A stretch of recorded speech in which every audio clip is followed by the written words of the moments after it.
बिल्कुल अब तक जो है दोषी जो है वो पकड़े नहीं गए, और इसकी जांच जो है वो सीबीआई को देनी चाहिए, जो उनकी मांग है लोगों। सीबीआई को जांच देनी चाहिए ताकि दूध का दूध पानी का पानी हो और दोषियों को तुरंत पकड़ा जाए। कई दिन हो गए। वहीं दूसरी तरफ मुख्यमंत्री ये कह रहे हैं कि बदमाश सुधर जाओ नहीं तो बुलडोजर चलवा दो। तो अब तक क्या कर रहे थे? 11 साल हो गए इन बदमाशों का तो राज है यहाँ। मतलब जिस प्रकार से कानून व्यवस्था बिल्कुल चरमरा गई है, और बदमाशी जो अपनी बदमाशी चला रहे हैं। राज ऐसा प्रतीत होता है हरियाणा में सरकार ही नहीं है। गुरुग्राम में भी रोज देख लो, रोज कोई ना कोई ऐसा रोज बैंक लूट, कहीं बैंक में लूट है, कहीं कहीं लूट है, कहीं कुछ है, कहीं कुछ है, कहीं रोज को है। जींद में भी फायरिंग हुई है अपराध हो सर। रहे हैं। जींद में भी फायरिंग हुई है, 2 लड़कियां हैं 10 साल की और 13 साल की, उनको गोली लगी है। हाँ, वही मैं कहता हूँ। ऐसा प्रतीत होता है कानून व्यवस्था जो है सरकार के उससे बाहर हो गई, और कोई ध्यान नहीं है सरकार का उससे। सर कल गृह मंत्रालय मुख्यमंत्री के पास है, उसके बावजूद भी ऐसी स्थिति सर, क्योंकि सीआईडी भी होती है, बहुत सारी एजेंसी ऐसी होती है जिस तरह से प्रदेश में चल रहा है। देखिए, व्यक्ति की बात नहीं, लेकिन सरकार जो है, सरकार बिल्कुल निष्क्रिय सरकार है और विफल सरकार है ये। कानून व्यवस्था सबसे पहली प्रायोरिटी होती है। इसी वास्ते तो बहुत सारी इंडस्ट्री प्लान कर गई, इन्वेस्टमेंट नहीं आ रही। जो प्रदेश प्रति व्यक्ति आय में, प्रति व्यक्ति निवेश में पूरे देश में नंबर 1 था, आज कौन से नंबर पर फिसल गया? आप कोई नई इन्वेस्टमेंट लेके नहीं आए। आप एक बता दो कोई लेके आए हैं? आईएमटी बनी हुई, जगह जगह बनाई हमने।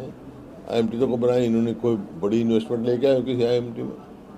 खरखौदे ही कह रहे, खरखौदे वो हमारे समय का है। एग्रीमेंट हुआ था मेरा, जो सुजुकी हैं मारुति के मालिक, वो रहे ही नहीं सुजुकी।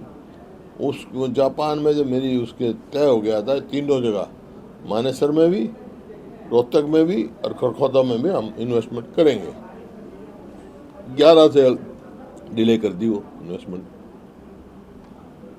सर कल चुनाव आयोग ने प्रेस कॉन्फ्रेंस की थी और राहुल गांधी को ये बोला है या तो 7 दिन में हलफनामा दें और नहीं या फिर देश से माफी मांगे। चुनाव आयोग तो एक किस्म से बीजेपी का सहयोगी बन गया। मैंने कहा था हरियाणा के जो चुनाव आयुक्त हैं उनका भी बयान आया था, एक बार एफिडेविट दें। मेरा चैलेंज है भाई, चुनाव आयोग एफिडेविट दे कि कोई नकल 2 वोट डुप्लीकेट वोट नहीं बनी हुई है, कोई ऐसी वोट, फिर हम देखते हैं, मैं दूंगा सबूत। पहले एफिडेविट दे सरकार, चुनाव आयोग का माने कोई हमारे उसमें कोई गड़बड़ी नहीं है, फिर मैं दिखाऊंगा। एक एक घर में 400 वोट बनी हुई है, जीरो हाउस नंबर 0 पर। इतना धांधली हुई है, सबको मालूम है। अब राहुल गांधी जो है सब लोगों की आवाज़ उठा रहे हैं। अच्छा, दीपेंद्र सिंह हुड्डा ये कह रहे हैं कि हरियाणा में भी ऐसा ही हुआ है और जल्द ही इसका पर्दाफाश होगा।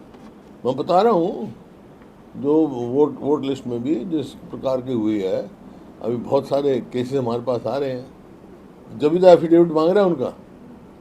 चुनाव आयोग जो हमारे मतलब नेता का एफिडेविट मांग रहे हैं, पहले वो खुद तो एफिडेविट दे कि भाई कोई गड़बड़ी नहीं है वोटर लिस्ट में।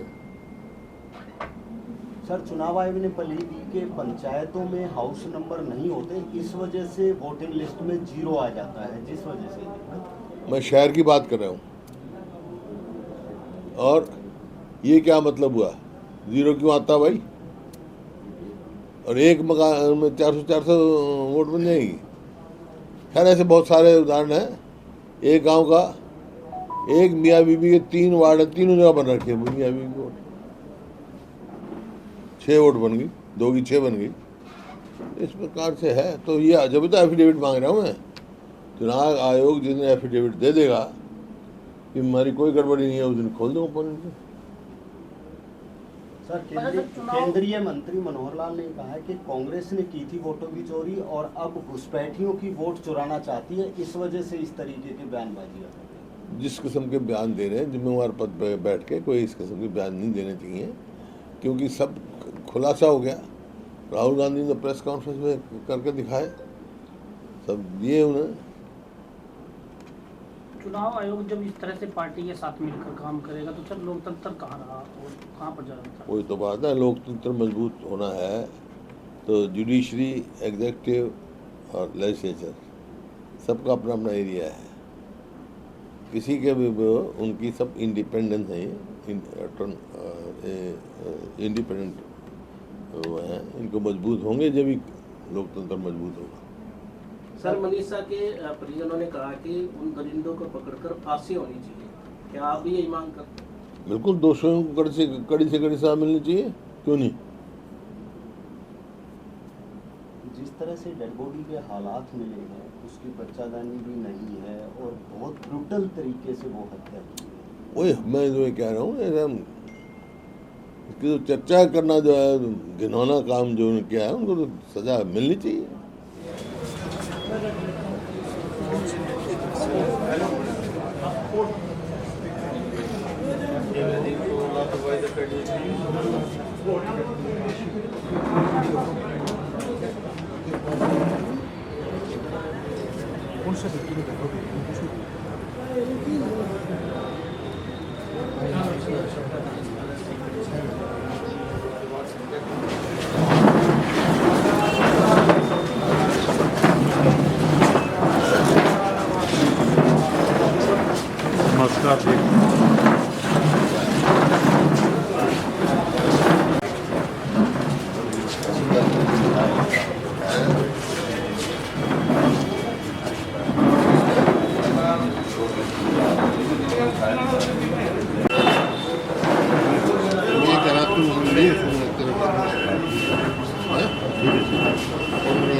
कौन मिलेगा उसको? मैं मिलूंगा।